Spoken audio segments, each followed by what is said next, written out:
Assalamualaikum warahmatullahi wabarakatuh. Kami dari kelompok Teko Bulat akan menunjukkan proses pembuatan kostum tari yang akan digunakan pada tarian kami kelompok Teko Bulat.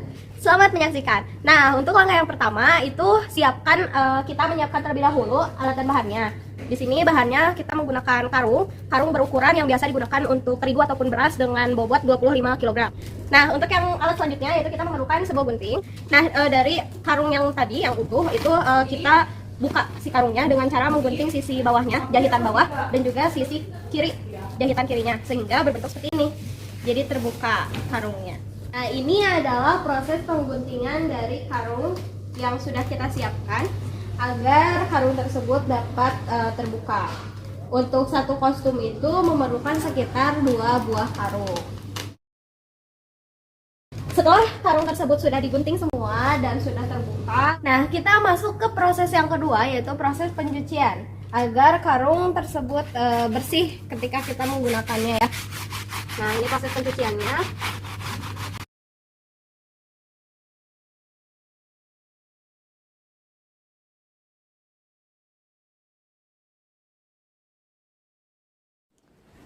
Nah, pada hari ini kami akan melakukan proses pembuatan kostum kembali, yaitu ada beberapa tahapan untuk proses pembuatannya. Yang pertama ada tahap mempola, yang kedua itu ada tahap merapikan sisi-sisi dari karung tersebut dengan cara membakarnya. Lalu yang ketiga itu ada tahapan menjahit, dan yang terakhir itu finishing, memberikan hiasan pada si kostum tersebut. Untuk tahap pertama itu membuat polanya itu terdiri dari pola bagian badannya, kostum bagian badannya, ada sisi depan dan sisi belakang, lalu nanti digabungkan menjadi berbentuk bulat. Nah, selanjutnya ada pola untuk topinya, dan yang ketiga itu ada pola untuk pegangan tekonya, dan pola yang terakhir itu ada pola untuk bagian depan tekonya. Untuk membuat polanya, bagian tubuhnya yaitu kita membuat terlebih dahulu pola kostum bagian tubuhnya.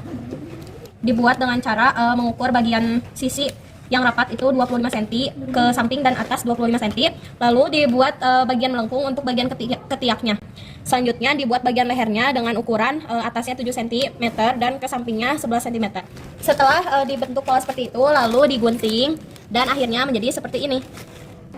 Nah, jadinya akan menjadi seperti ini, seperti rompi. Seperti ini. Nah, proses selanjutnya yaitu agar sisi-sisi ini tidak menusuk pada bagian tubuh kita, agar terlihat rapi, dan di sini juga kan ini ya tidak rapi gitu. Nah, masuk ke tahapan selanjutnya yaitu merapikannya dengan membakarnya. Nah, untuk tadi adalah pola bagian tubuhnya, kita buat 2 bagian seperti itu pola tadi. Selanjutnya ini ada pola untuk bagian depan teko tersebut. Lalu di sini ada pola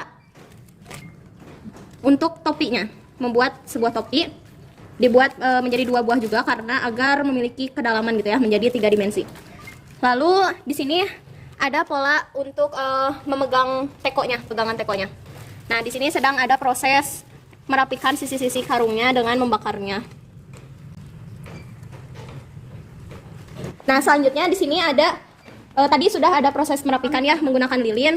Nah, untuk yang topi tadi akan berbentuknya seperti ini.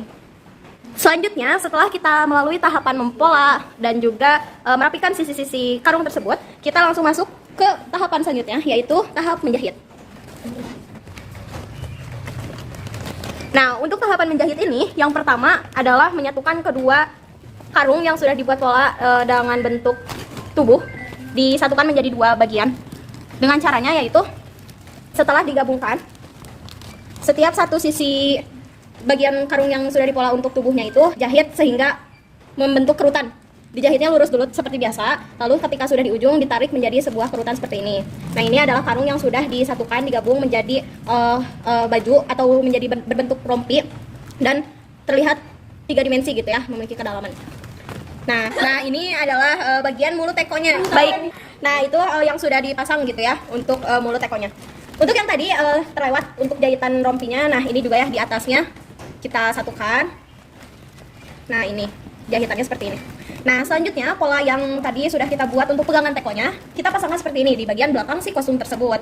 Jadi ini seperti pegangan pada teko ya, begini, dilengkungkan. Nah, ini sedang menjahit untuk pegangan teko tersebut, dilengkungkan seperti ini. Untuk jahitannya itu seperti biasa ya, disalur. Oke, selanjutnya yaitu kita ke tahap yang terakhir adalah finishing, memberikan hiasan palet warna menggunakan kertas scrap. Untuk contohnya, polet yang warna yang sudah kita buat untuk sementara adalah untuk topinya. Nah, ini yang tadi sudah ditunjukkan ya sebelumnya. Untuk nanti juga akan seperti ini, menggunakan kertas scrap untuk hias kostumnya, untuk memberikan warnanya. Nah, itulah proses pembuatan kostum dari kelompok Teko Bulat. Halo semuanya. Sampai bertemu di proses selanjutnya. Terima kasih. Wassalamualaikum warahmatullahi wabarakatuh. Teko untuk mulut tekonya itu kita isi dengan dakron. Nah, selanjutnya untuk bagian belakang. Ini untuk memegang tekonya gitu ya, gambarannya. Ini kita isi dengan busa yang dilengkungkan seperti itu. Nah, ini terlihat ya. Ini terlihat hasil kerutan yang sudah dijahit. Nah, kenapa ini dikerutkan? Agar membentuk gelembung gitu. Nah, selanjutnya ini bagian topinya yang sudah kita buat juga. Nah, ini dia hasil dari kostum kita, Teko Bulat. Bagian sisi samping, bagian belakang, bagian depan. Terima kasih.